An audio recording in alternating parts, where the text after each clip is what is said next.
and welcome back to While You Were Cleaning. Today I have another painting Dollar Tree products video to share with you.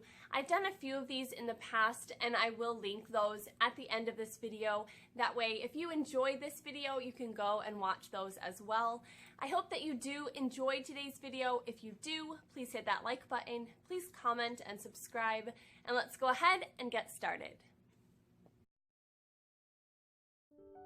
For this first project, I'm going to be using one of these jars from the kitchen section at Dollar Tree. I'm only going to be adding paint to the lid of this jar, so first off you need to remove that rubber ring, and then I'm going to use some painter's tape to add around that bottom rim of the lid to keep that from getting any paint on it.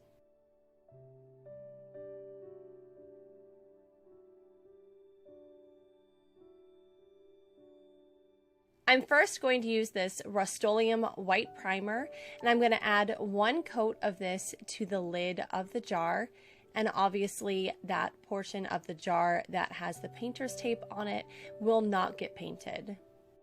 Once this primer coat had a chance to dry, I decided to use this Rust-Oleum high gloss spray paint in the color Turquoise Sky for my finished coat on the jar lid. I added 2 coats of this spray paint to the lid, letting the lid dry in between coats.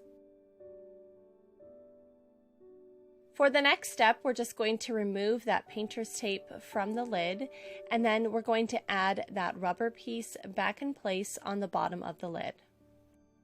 Dollar Tree does have a few other jars similar to this style of jar with the lid that comes out like this. You could paint them different colors and use them in parties to add candy to. For my jar, I added some peanuts to it just so you could see what it looked like with something inside.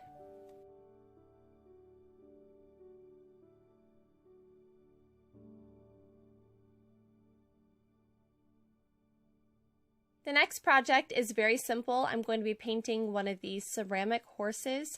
I'm going to be using Rust-Oleum Satin Midnight Blue spray paint on this horse, and I added a couple coats to this. You're just going to want to start from the underneath side so that you can set it down and finish it up. You may get a little bit of paint on your hands, but I did add just a few coats to this, and I really love the way that it turned out. I think it really does elevate it to have a little bit of a sheen finish to it.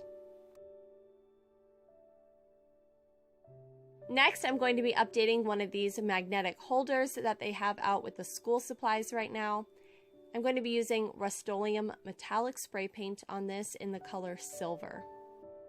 I removed the sticker from this holder, and then I ended up adding 2 coats of spray paint to this. I didn't try to paint the back of it or all the way down inside of it, but I did get inside of it just a little bit. I didn't like this hole in the back of the holder, so I decided to use some marble look contact paper on the inside of this. They don't have this particular contact paper at Dollar Tree, but they do have some similar ones. I just already had this one on hand. So I traced the back of the holder to get it to the right size and then trimmed that down. And then I went ahead and marked where those pockets were so that I could cut out little edges for that. So I just used the straight edge of the holder and traced along that so I could see where to cut a few slits. I cut along these lines, but I didn't go all the way through the top of the contact paper. And then I just had to do a little bit of trimming just to make it so that it would fit correctly in the back of my holder.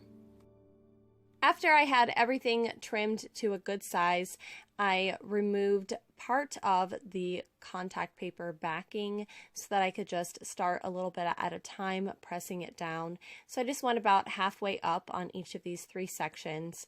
And then I inserted it into my magnetic holder, pressed down that bottom part, and then finished taking the paper off and pressing it down all the way in the back of the holder.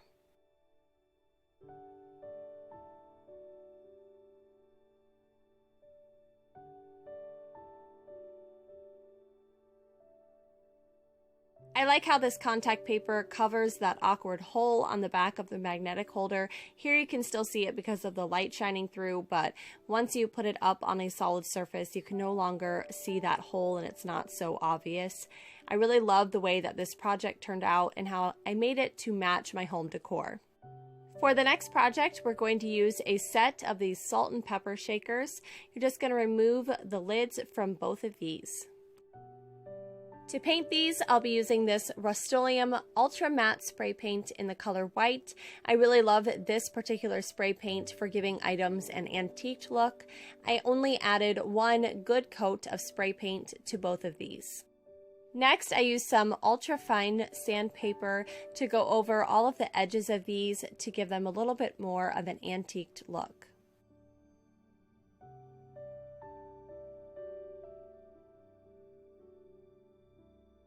I'm going to add some Dollar Tree twine to the top of both of these shakers. I started by gluing down the end of the twine at the mouth of my salt shaker, and then I just wrapped the twine around the top until I was happy with how much was left on there.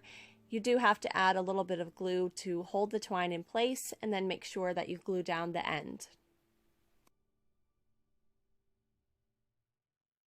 These salt and pepper shakers make some really fun mini vases. I just added a little bit of floral that I got on clearance from Walmart.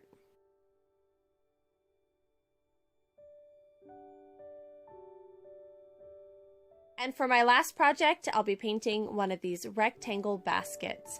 I decided to use Rust-Oleum Metallic Gold spray paint on this project, and I just really added one good coat to the inside and the outside of the basket. I was able to prop the handle up on the basket so I could spray paint that at the same time and not have to move it back and forth and wait for it to dry. You could add many things to the inside of this basket. I decided to add a few of my Dollar Tree fall finds from this year. And that is the last of today's simple and affordable painting projects. I hope that you have enjoyed today's video. Thank you so much for joining me, and I'll see you next time. Bye!